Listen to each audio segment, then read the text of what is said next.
بسم اللہ الرحمن الرحیم القرآن حیاتی. The Quran is my life, the way to connect with Allah subhanahu wa ta'ala. السلام علیکم ورحمۃ اللہ وبرکاتہ. انشاءاللہ سورہ ہود میں آج ہم نوح علیہ السلام کے قصے کو آگے لے جاتے ہیں اور آیت نمبر 31 to 35 دیکھتے ہیں.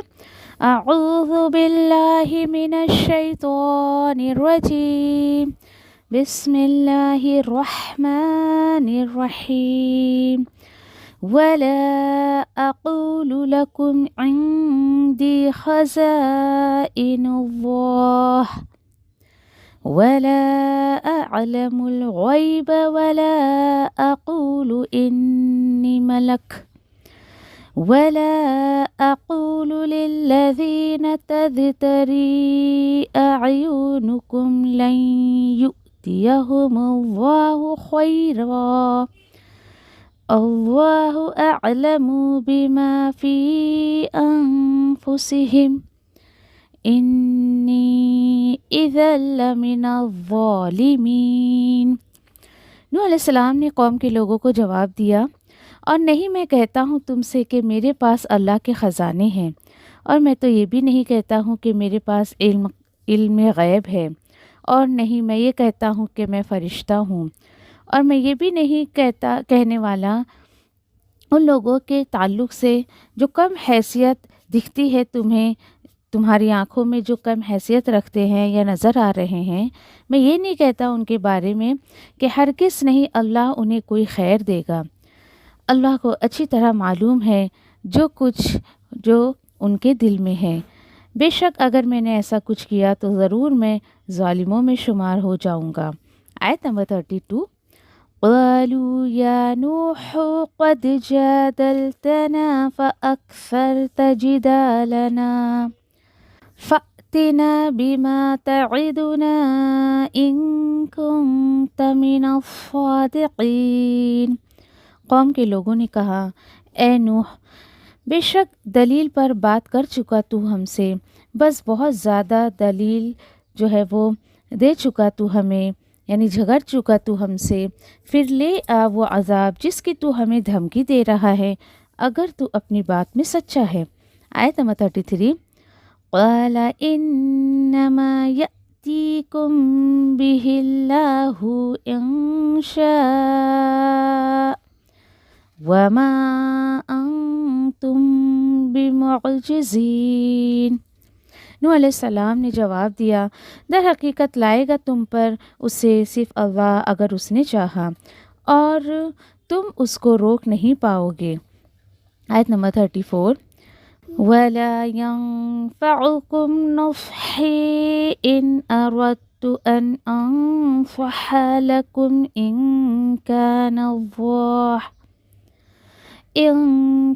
اللَّهُ يُرِيدُ أَنْ يُعْوِيَكُمْ هُوَ رَبُّكُمْ وَإِلَيْهِ تُرْجَعُونَ. اور نہیں نفع دے سکتی ہے تمہیں میری خیر خواہی، اگر میں چاہوں کہ میں خیر خواہی کروں تمہاری. اگر اللہ چاہتا ہے کہ وہ گمراہی میں تمہیں پڑے رہنے دے، وہی رب ہے تمہارا اور اسی کی طرف تم سب کو لوٹایا جائے گا. آیت نمبر 35. ام یقولون افتراہ قل ان افتریتہ فعلی اجرامی وَأَنَا بَرِيءٌ مِّمَّا تُجْرِمُونَ. کیا وہی کہتے ہیں کہ آپ نے جو ہے وہ اپنے ہی من سے بنا لیا اس قرآن کو، اے نبی کریم صلی اللہ علیہ وسلم؟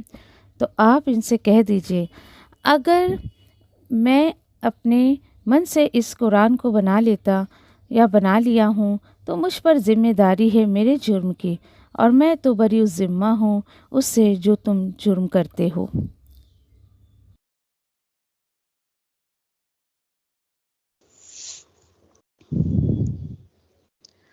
نوح علیہ السلام کا قصہ انشاءاللہ اگلی آیتوں میں بھی ہم کنٹینیو کرتے ہیں. اور پچھلے آیتوں میں ہم نے دیکھا کہ کیسے جو ہے اللہ سبحانہ تعالیٰ نے ہمیں بتایا کہ نوح علیہ السلام قوم کے لوگوں کو کہہ رہے کہ بھائی میں تو تمہیں دیکھ رہا ہوں کہ تم جہالت کی روش اختیار کر رہے ہو. اب یہاں پر کس طریقے کی جہالت، یعنی کہ یہ ظاہری جہالت یا جاہل نہیں، یعنی ان کو آخرت کی فکر نہیں ہے، یہ صرف دنیا دنیا دنیا بنانے میں لگے ہیں، ان کے اندر اللہ کا ڈر نہیں ہے. ان تمام چیزوں کی مد نظر جو ہے وہ نوح علیہ السلام نے قوم کے لوگوں کے جاہل کہا. اور حیرانی کی بات ہے، آپ دیکھیے کہ اگر کوئی عورت، یعنی بیوقوفی کہا جائے گا ان کو، کہ ایک عورت جس کے پاس گھر میں آلریڈی کچھ سامان رکھا ہوا ہے اور وہ جو ہے اس سامان کو استعمال بھی نہ کرے اور اس کے علاوہ مزید اور ان چیزوں کو خرید کر لائے،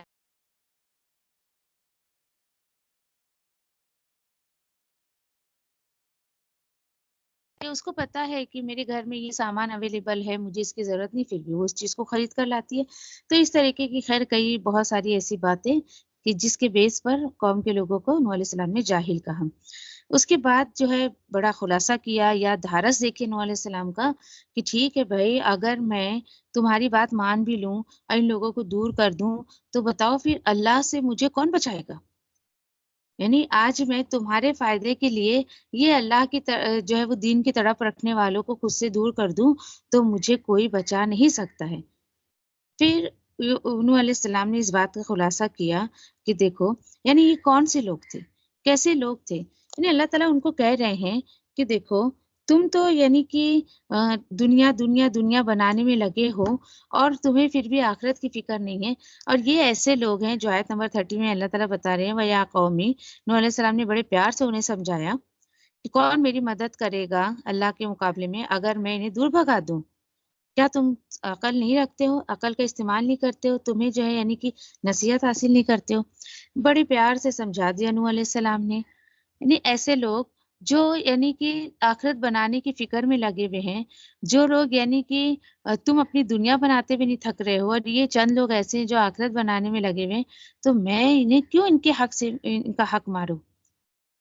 یعنی وہ بندے تو محنت کر رہے اپنی، تو انہیں اپنے درجے کی جو ہے وہ محنت کرنے دے اور میں ان لوگوں کو جو ہے وہ دور نہیں کر سکتا ہوں. اس طریقے سے نوح علیہ السلام نے سمجھا دیا. ٹھیک ہے، اگلی آیتوں پر چلتے. آیت نمبر 31 میں نوح علیہ السلام کیا فرماتے ہیں قوم کے لوگوں کو، اب ان کو جواب دیا جا رہا ہے. وَلَا أَقُولُ لَكُمْ عِنْدِي خَزَائِنُ اللَّهِ، اور اے میری قوم کے لوگوں، میں تو تم سے یہ نہیں کہتا ہوں کہ میرے پاس اللہ کے خزانے ہیں، اور نہیں میں تم سے کہتا ہوں کہ میں غیب جانتا ہوں، اور نہیں میں کہتا ہوں کہ میں فرشتہ ہوں، اور نہیں میں کہتا ہوں ان لوگوں کے بارے میں.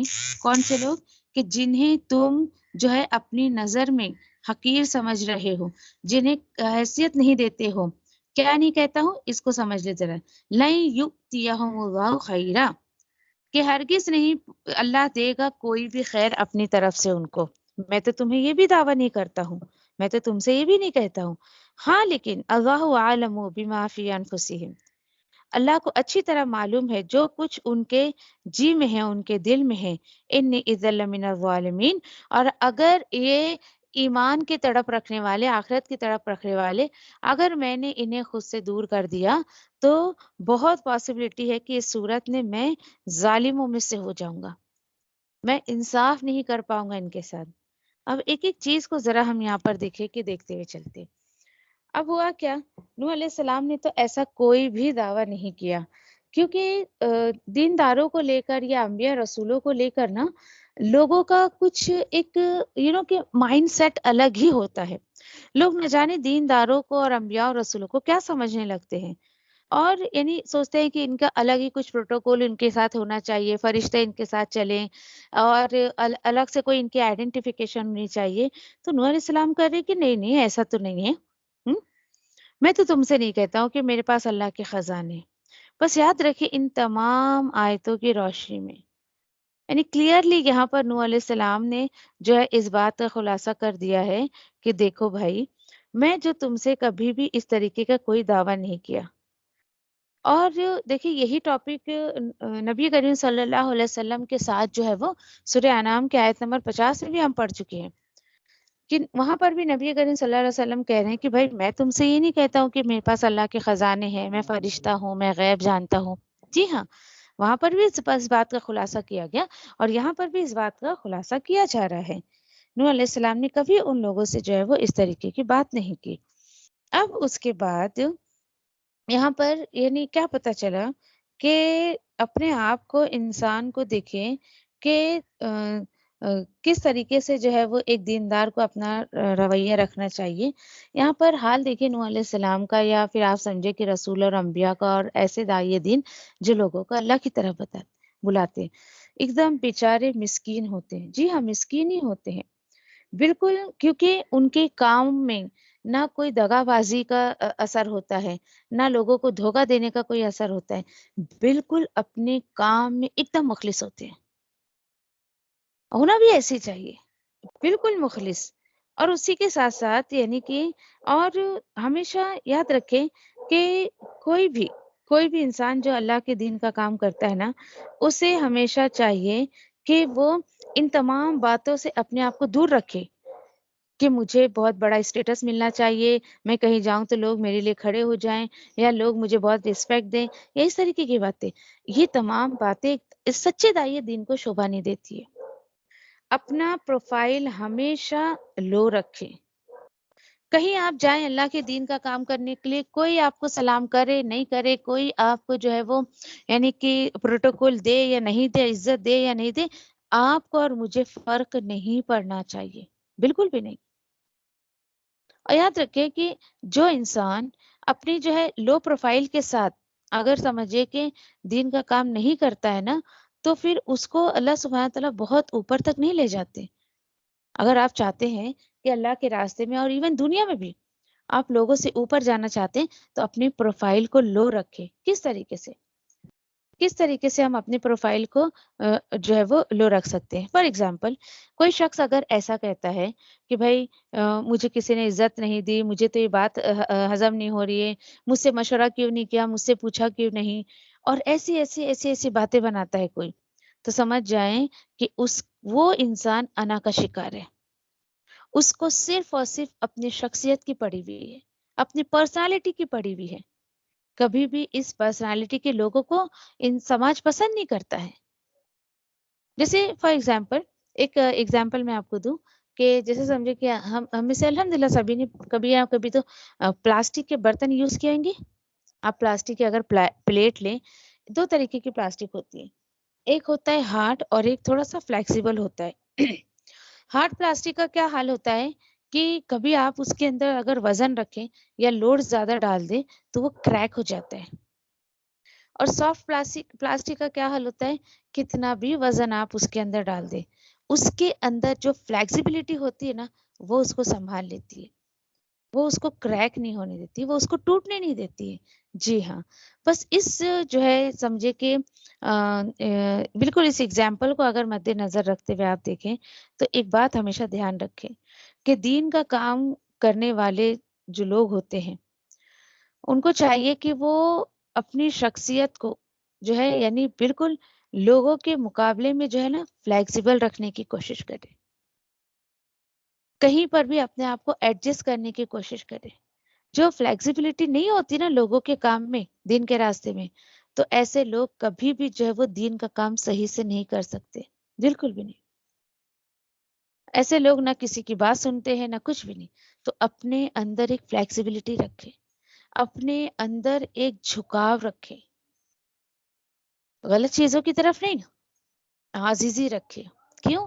کیونکہ جو لوگ اللہ کا کلام سیکھ رہے ہیں اور جو نہیں سیکھ رہے، دونوں میں فرق ہونا چاہیے۔ اگر اللہ کا کلام سیکھنے کے باوجود بھی میرے اور آپ کے اندر عاجزی نہیں آ رہی ہے، ہماری پروفائل لو نہیں ہے، ہمارے اندر جو ہے سمجھیے کہ فلیکسیبلٹی نہیں ہے لوگوں کو ایکسیپٹ کرنے کی، تو پھر میں اور آپ ایک اچھے سچے داعیے دین نہیں ہو سکتے ہیں۔ یاد رکھیں ہمیشہ۔ پھر اس کے بعد دیکھیے آگے ایسے شخص جو ایڈجسٹ نہیں کر پاتے اپنے آپ کو، اپنے پرسنالٹی میں فلیکسیبلٹی نہیں لا پاتے، تو یہ انا کا شکار ہوتے۔ اور انا اتنا بڑا ظالم ہے انسان کے لیے کہ یہ انا ہی ہوتی ہے جو انسان کو ہدایت کے راستے سے روک دیتی ہے، اللہ کے راستے سے روک دیتی ہے، اور بندے کو نہ دنیا کا رہنے دیتی ہے نہ آخرت کا رہنے دیتی ہے۔ تو کوشش کرے اپنے اندر سے اس انا کے بھیڑیے کو نکال کر پھینک دے، تب جا کے کچھ بات بنے گی۔ اب نوح علیہ السلام نے بڑے اچھے طریقے سے انہیں سمجھا دیا، ٹھیک ہے بھائی دیکھو ایسی ایسی بات ہے۔ اب ہوا کیا؟ اب ہوا یہ کہ نوح علیہ السلام نے ان سے یہ بھی کہہ دیا کہ دیکھو میں تو تم سے نہیں کہتا ہوں، کیونکہ دیکھیے یہ باتیں کون کہے گا، کون صفائیاں پیش کرے گا؟ نہیں بھائی میرے پاس یہ نہیں ہے، میرے پاس وہ نہیں ہے۔ کون صفائیاں پیش کرے گا؟ کہ جس نے دعویٰ کیا ہو۔ نوح علیہ السلام نے تو کبھی بھی کوئی ایسا دعویٰ کیا ہی نہیں۔ پیچھے ایسی کچھ تقریباً آیت تھی تو آپ سے میں نے شیئر کی تھی بات کہ فار ایگزامپل آپ سے کوئی یہ کہے کہ چلے آپ مجھے بریانی بنا کر دکھائیں، آپ کہو گے میں نے آپ سے کب کہا کہ مجھے بریانی بنانے آتی؟ یعنی اگلا بندہ بلا وجہ آپ پر اپنی باتیں تھوپنے کی کوشش کرتا ہے، اور ہر دور کا یہ مسئلہ ہے، کوئی نئی بات نہیں ہے۔ تو نوح علیہ السلام کو جو ہے وہ لوگوں نے اسی طریقے سے جو ہے وہ ٹیکل کیا، اور نوح علیہ السلام نے پھر بہت اچھے سے ان کو جواب دیا، اور یہ بھی کہا کہ دیکھو جنہیں تو اپنی نظر میں حقیر سمجھ رہے ہو، ہاں، جن کو کم درجے کا سمجھ رہے ہو، مجھے نہیں پتا کہ یہ اللہ کے نظر میں ان کا مقام، میں بھی ان کا مقام اونچا ہو سکتا ہے، مجھے تو نہیں پتا، میں تو ان کو دور نہیں کروں گا۔ اور یہی انشاءاللہ یہی ٹاپک سورہ کہف میں بھی جا کر ہم دیکھیں گے، ہم، کہ آپ نبی کریم صلی اللہ علیہ وسلم آپ خود اپنے پاس سے ایسے لوگوں کو دور نہ کرے جو اللہ کی رضا حاصل کرنے کے لیے دین پر عمل کرتے ہیں۔ تو یاد رکھیں دین کا کام اس طریقے سے نہیں ہوتا ہے کہ آپ کی محفل میں، آپ کے جو ہے وہ گھر میں، یا آپ کی کلاس میں کوئی بڑے بڑے لوگ ہیں آئے ہیں تو آپ انہیں عزت دیں، آپ انہیں پروٹوکول دیں، اور بیچارہ کوئی غریب مسکین آیا تو آپ اس کی طرف دیکھیں بھی نا، بالکل بھی نہیں۔ ایک سچا ایمان والا داعیے دین اس طریقے کے فرق نہیں کرتا ہے۔ اسے کیا لگے کوئی امیر آئے غریب آئے، بھائی مجھے کامن بیس پہ سب کو میسج دینا ہی دینا ہے، میں کیوں امیری غریبی اور اسٹیٹس لو اور ہائی دیکھوں؟ نہیں، ایک سچا داعیے دین ایسا کبھی نہیں کرتا ہے۔ تو خیر بہت اچھے سے انہیں جواب دے دیا نوح علیہ السلام نے کہ بھائی جنہیں تم حقیر سمجھ رہے ہو، مجھے نہیں پتا کہ اللہ کی نظر میں ان کا بہت بہترین مقام ہو سکتا ہے۔ میرے اور آپ کے لیے کیا لیسن ہے اس میں؟ حال حلیے سے یا ظاہر داری سے کبھی کسی کو جج نہ کرے۔ وہ کہتے ہیں نا کہ بک کا کور دیکھ کر آپ بک کے بارے میں اندازہ نہ لگا لیں کہ اس کے اندر مٹیریل کیا ہے۔ بک باہر سے بڑی پھٹی ہوئی ہے، اس کے اوپر کور بھی نہیں ہے، تو آپ کو ایسا لگے بھائی یہ بک تو باہر سے ہی بڑی خستہ حالت میں ہو رہی ہے، اندر کیا ہمیں نالج دے گی؟ ایسا نہیں ہے۔ تو کبھی بھی لوگوں کو ظاہر داری پر جج کرنا چھوڑ دیں۔ اب اس کے بعد کیا ہوا؟ اب دیکھیے کہ نوح علیہ السلام نے تو بڑے خوبصورت طریقے سے کہہ دیا، لیکن قوم کے لوگوں کا حال دیکھیے ذرا، قوم کے لوگوں نے جو ہے وہ کس طریقے سے جواب دیا۔ بس وہی آیت نمبر 32 دیکھیں، نوح علیہ السلام سے قوم کے لوگ کہنے لگے یا نوح قد جادلتنا فکثرت جدالنا فأتنا بما تعیدنا ان کنت من الصادقین۔ قوم کے لوگوں نے کہا اے نوح، سب سے پہلے تو ان کا انداز دیکھیں آپ، یہ اللہ کے اتنے بڑے جو ہے وہ نبی گزر چکے، اور قوم کے لوگ نام لے کر پکارے اے نوح، بے شک دلائل پر جو بات کر چکا تو، یعنی بہت جدال کر چکا، بہت جھگڑا کر لیا تو نے، بس بہت ہو گیا، بہت جھگڑ لیا تو نے ہم سے، جا ہم کو تیری بات نہیں ماننی ہے، فأتنا، پھر جا تو لے آ وہ عذاب جس کی تو ہمیں دھمکی دے رہا ہے، اگر تو سچ بولنے والوں میں سے ہے۔ لیجئے اب مجھے بتائیں، پیچھے اتنی آیتیں ہم پڑھ چکے جب سے نوح علیہ السلام کا قصہ شروع ہوا ہے، ایک آیت بھی آپ کو ایسی لگی کہ نوح علیہ السلام جھگڑا کر رہے تھے ان لوگوں سے، یا نوح علیہ السلام نے ان کو دھمکی دی تھی؟ کچھ بھی نہیں، مجھے تو ایک بھی جملہ نہیں ملا۔ تو یاد رکھیں یہ انداز ہوتا ہے مخالفین کا، مخالفت میں جو لوگ ہوں گے وہ اس طریقے سے دینداروں کو جو ہے وہ ٹیگ لگاتے ہیں، دینداروں کو جھگڑالو کہتے ہیں، اور نوح علیہ السلام نے تو کوئی جھگڑا نہیں کیا تھا، تو پھر بھی انہیں جو ہے ان لوگوں نے جو ہے اس طریقے کی باتیں کی کہ نوح تو بہت جھگڑا کر چکا، اب کچھ نہیں، بس جا، یعنی جس کی تو ہمیں دھمکی دے رہے، تو بتائیں عذاب کو لے کر تو نوح علیہ السلام نے دھمکی نہیں دی تھی، بس ہاں وارنڈ کیا تھا کہ دیکھو بھائی نہیں مانو گے تو ایسا ایسا ایسا ایسا تمہیں جو ہے اللہ کا عذاب سہنا پڑے گا۔ یہاں دھیان دیجیے آپ کہ اکثر جو ہے یہ جو جب انسان کہ اس کے اندر نیا نیا دین آتا ہے، اگر ہم اپنی ہی اگزامپل لیں، اکثر کسی کی بیٹی یا کسی کی بہو یا کسی کی بہن یا کسی کی بیوی جب وہ اللہ کی طرف آتی ہے